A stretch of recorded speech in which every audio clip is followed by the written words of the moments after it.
तलाक के 37 साल बाद जब अपने पूर्व पति को अपने ही वृद्धाश्रम में देखा तो मैं स्तब्ध रह गई। कुछ भी समझ नहीं पा रही थी।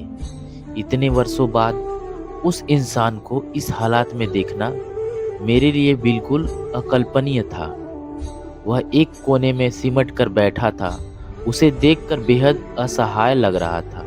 मन में झिझक थी कि उसके पास जाऊं या नहीं।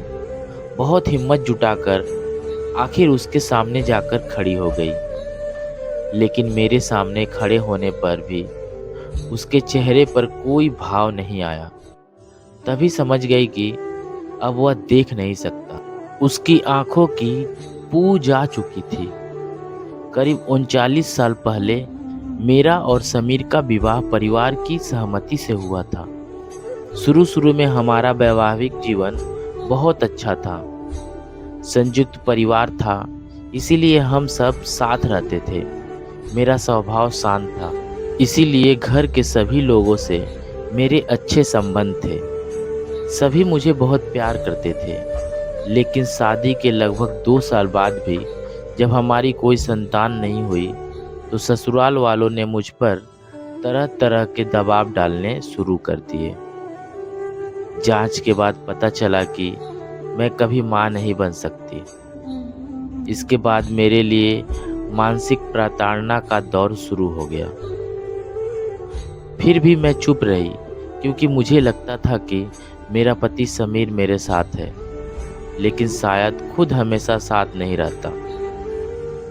परिवार के दबाव में समीर भी धीरे धीरे मुझसे दूर होने लगा। मैं खुद को समझाती रहती कि शायद वह भी अंदर ही अंदर दुखी है। जब ससुराल में रहना असहनीय हो गया तो मैंने कुछ दिनों के लिए मायके जाने का फैसला किया। जिस रात समीर को यह बात बताई उसने कोई जवाब नहीं दिया।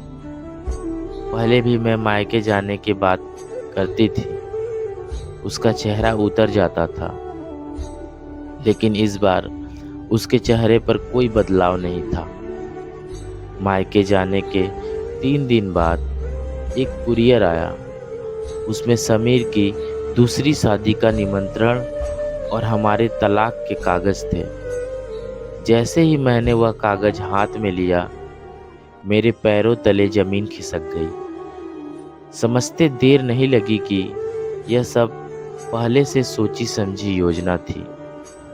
वे सिर्फ मेरे घर छोड़ने का इंतजार कर रहे थे। जिस इंसान के लिए मैंने इतने अपमान और दर्द सहन किए, जब वही मुझे छोड़ गया तो मैं पूरी तरह अकेली हो गई। एक बार मन हुआ कि ससुराल जाकर सवाल करूं, विरोध करूं, लेकिन फिर लगा कि जिसके लिए जाऊंगी वही मुझे नहीं चाहता तो वहाँ क्या जाकर क्या मिलेगा। मैंने बिना किसी विवाद के तलाक के कागजों पर हस्ताक्षर कर दिए और वापस भेज दिए।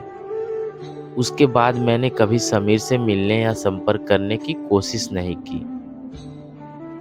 कई बार लगता था कि मेरे जैसी निसंतान और पति द्वारा छोड़ी गई स्त्री का इस दुनिया में जीना व्यर्थ है। लेकिन धीरे धीरे समझ में आया कि अगर अपने लिए नहीं तो दूसरों के लिए जीना चाहिए।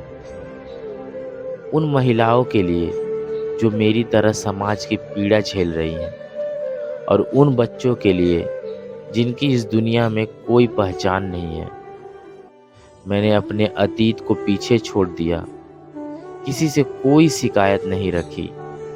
मैंने निश्चय किया कि समाज के उन लोगों के लिए काम करूंगी जिन्हें उनकी किसी कमी के कारण अपने ही परिवार में ठुकरा दिया है। कड़ी मेहनत और संघर्ष के बाद मैंने खुद को स्थापित किया।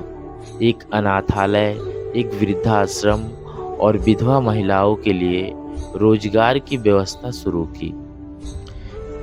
मेरी जैसी जिन महिलाओं को समाज ने उपेक्षित किया, उनके लिए कुछ कर पाना ही मेरे जीवन की सबसे बड़ी उपलब्धि बन गया।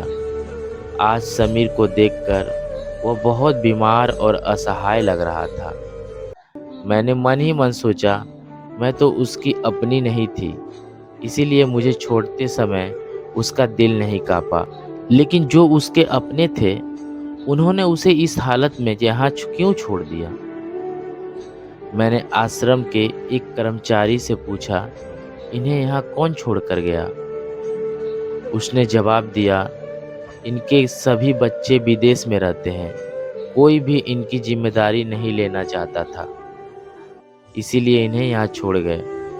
मैंने एक लंबी सांस ली और मन ही मन सोचा, एक समय मुझे निसंतान होने के कारण समीर ने छोड़ दिया था और आज वही संतानें उसे वृद्धाश्रम में छोड़ गई।